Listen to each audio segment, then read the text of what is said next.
Welcome back, Witches and Witchlings. October is a month that many of us love. It's a season when magic is cherished and mystery is enjoyed in the Northern Hemisphere. As the veil thins between the realms of form and spirit, visible and unseen, known and unknown. This veil thins a little more each day of this most enchanted month until Halloween, and the ancient harvest celebration of Samhain, when it is at its most tenuous and threadbare. Of course, if you're frightened of the dark or dislike endings, this is definitely not your favorite time of year. After all, this is the traditional conclusion of the year's brilliant, broad harvest season, as well as the beginning of the year's last months, which is why we connect it with death in general. Personally, I strongly advise not being frightened, and instead choosing to embrace this transitional period. Accept the lovely, enchanting, and mysterious dark with courage. Remember that death is just a shift from one form to another, not the end of the world. When you stop to think about it, what we call death is actually the most valuable of presents. How could this existence be so valuable, meaningful, or exhilarating if we didn't realize it was unpredictable and fleeting? Whether or not you enjoy this time of year as much as I do, here are some October activities to help you have the most wonderful October ever. October is a month that many of us love. It's a season when magic is cherished and mystery is enjoyed in the Northern Hemisphere as the veil thins between the realms of form and spirit, visible and unseen, known and unknown. Let's start with placing a pot of marigolds near your front door. Marigolds are connected with the journey from this world in the next, both in India and South America. They bring a smile to our hearts by reminding us of the deep and profound love we have for our loved ones who are no longer with us on this side of the veil. Their radiant optimism illuminates the gloom, harmonizes the spirit, and fills the soul with joyous sweetness. Place a pot at your front door to boost energy, protect your house from negativity, and welcome pleasant and benevolent spirits from the other side. Why not create an ancestor altar?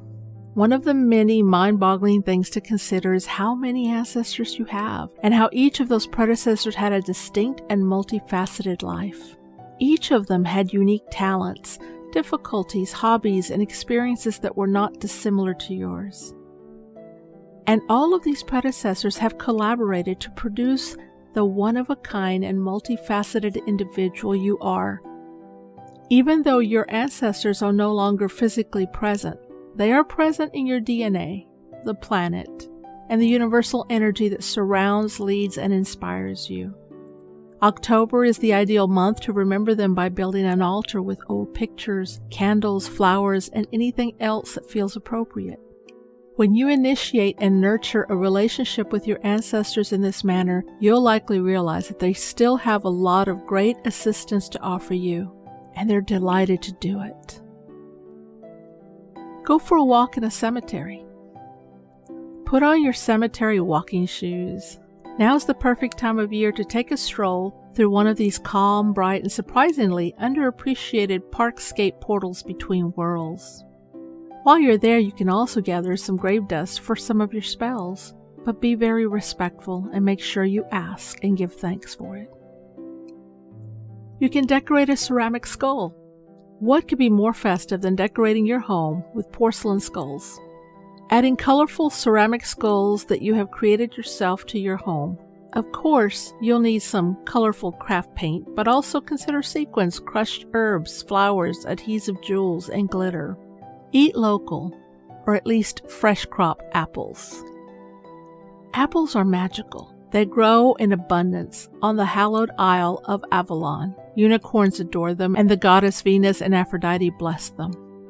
And while apples are always delicious, apples in October are out of this world, provided they are from a new harvest and preferably picked from an orchard just down the road, or at the very least, a nearby region. So check your farmers markets. Eat them mindfully, conscious that you are internalizing the season's richness and wonder. Why not sweep and adorn your ancestors' graves? Going aimlessly around a cemetery just for the purpose of walking through is a lovely thing to do. But going to a cemetery with a purpose, on the other hand, may be fantastic. Bring a broom to sweep, as well as a flower vase or anything else you like to present to your ancestors or departed loved ones with a gift. It may be very enjoyable to search for previously unseen graves and pay your respects to ancestors and foremothers from the past ages. It's also a win-win situation since your ancestors will like it as well.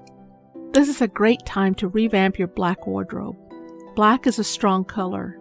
It dispels negativity, grounds excess energy and worry, and connects us to the enormous power of the Great Holy Mystery. And it looks fantastic in October. Visit secondhand or consignment stores or host a clothes exchange party for eco-friendly apparel that's also inexpensive. Remember, if you bring things from consignment stores or antique stores into your house, be sure and cleanse them before you bring them into your space. Wear or meditate with an opal. Opal is the birthstone for October, and it's mine too. It's also known as the Stone of Souls. Opal, like October, helps to awaken our senses to the invisible realm and the spirits on the other side. Wearing or meditating with an opal can assist you in seeing beyond the veil, while also attuning you to the mystical energies of this potent moment. Have you participated in any of these activities, or do you intend to? Do you have any favorite activities for this time of year? Please share your ideas and experiences in the comments section below. I'd really like to hear them. Until next time, stay wild and free, my witches and witchlings.